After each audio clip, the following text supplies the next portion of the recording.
Pretty cool, don't you think, Philly? Big secret underground base. How deep are we? Never measured it. It's deep. Come on, let's dig it up and spit it out. Need to get you on the boogie, baby. This is Sensei Sip. His people have discovered Mr. Shadow. Without them, we would have never known what is coming for us. I met one of your people. He bought me a phone. Helped me get here. Didn't bother telling me where here was or what the hell was going on. Ah, yes. Sensei Spencer. He died honorably. Sensei Sip has mastered a technique where multiple minds can temporarily join into one form, where we can enter a new state of matter between light and plasma, which allows us to travel as one. It's effective, but leaves one extremely vulnerable, which is how Mr. Shadow consumes his prey. This is a technique we used when our planet was dying. We'd bring everyone together over an idea of hope, and we fuse into a big pretty light. That's how it works. It's very bright. And we then, as a one, fly into space in a search for a new home. We found your home, Phil. And we found safety in living in the mountains under the care of hippies. They were very nice. But your planet is not forever. We always knew the day would come where we would have to unite again. We searched space tirelessly, sending scouts to here and to over there, trying to find a nicer place to live. We found a planet practicing the same technique. Only they were being tricked. Mr. Shadow, he tricked people into joining together so he can train them up. Our scouts escaped, but in doing so have led Mr. Shadow straight to Earth. This Arbad, very sorry, but he is coming, Phil. He is coming here to suck up our milkshake. He's going to drink us up. It's very serious. We call the technique astral biofusion. When two minds come together as one, dig?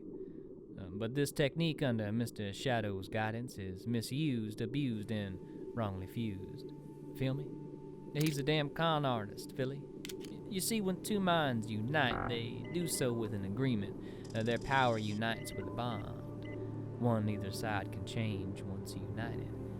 They unite under an idea, and the idea leads the bond.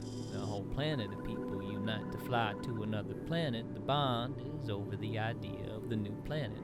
The power is held in the destination. That's what Sip's people did. Mr. Shadow knows this. His people did not. They trusted him, and they fused into him, dig? They thought that's how it worked. He became the bond. He became the control. Every living being on his planet was tricked into giving him their power, and so this Mr. Shadow has been planet hopping ever since.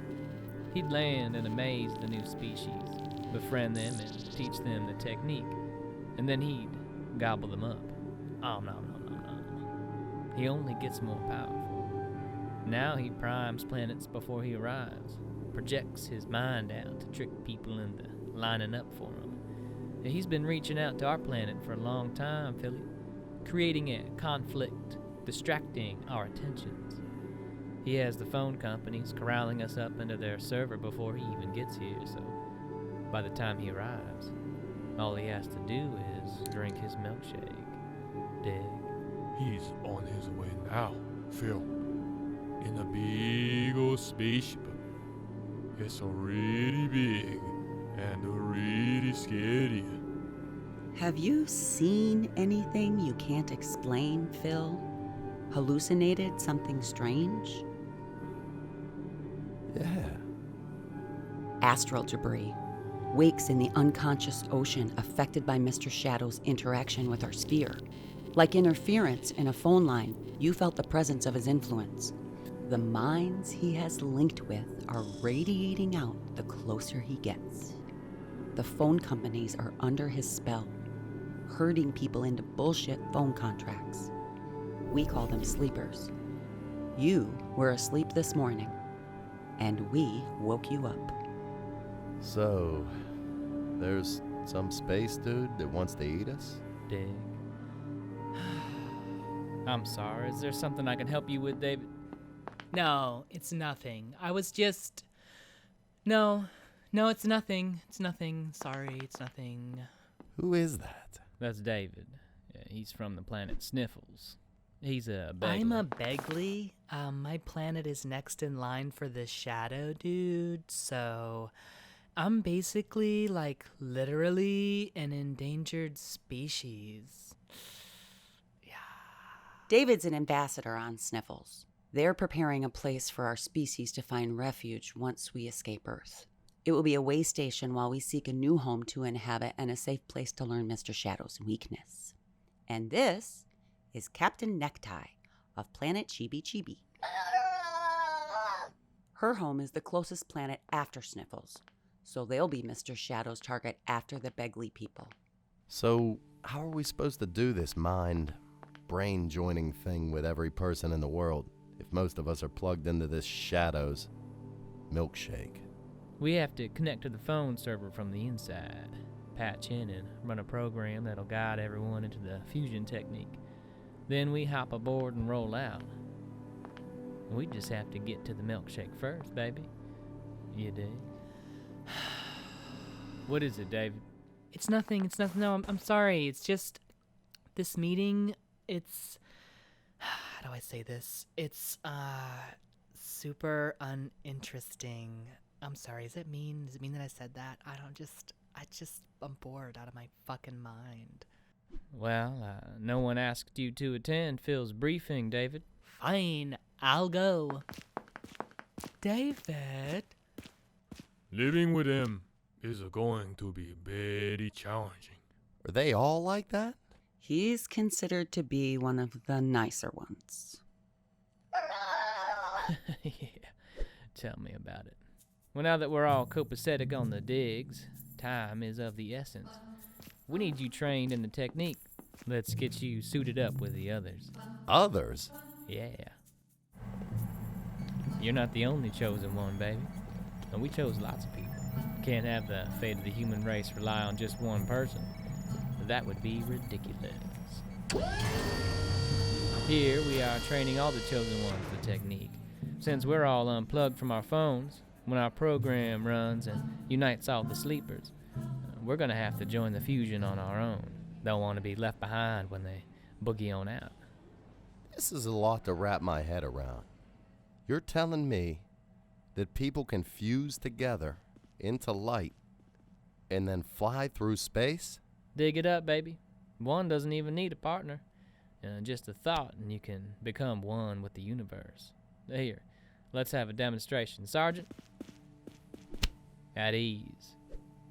Are you ready to become one with everything? Sir, yes, sir. Have at it, baby.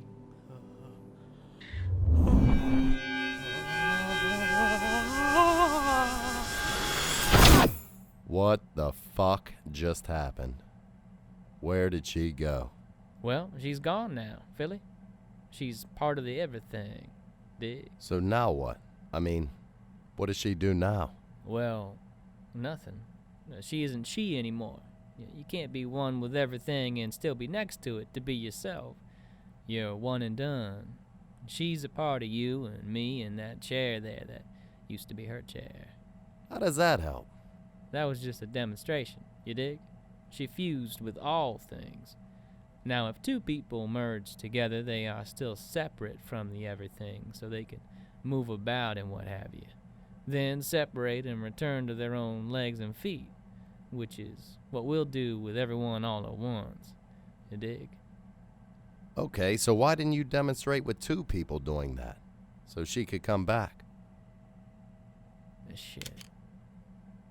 You must be cautious, Phil. Once you've experienced a fusion, it becomes rather easy to unintentionally become one with everything. You could relax into a real killer yawn and feel at peace with it all and just sort of slip off. into absolute oneness. It's been a real problem around here. People keep getting too relaxed with this new truth, so be mindful of being too mindful. Out of curiosity, if you're gonna run some program over everyone, how'd you put it? Sleeping? Why wake me up for this? Why not wake up some soldier to help you? We have soldiers. You fit a different need. And what's that? You didn't have much going on. God damn it.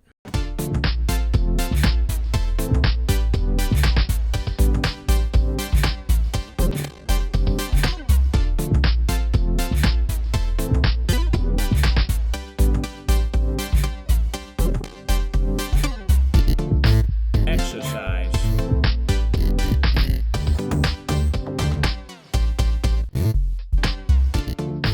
Exercise. Anyone got any more Coke? Anybody got an EpiPen? This is great, man.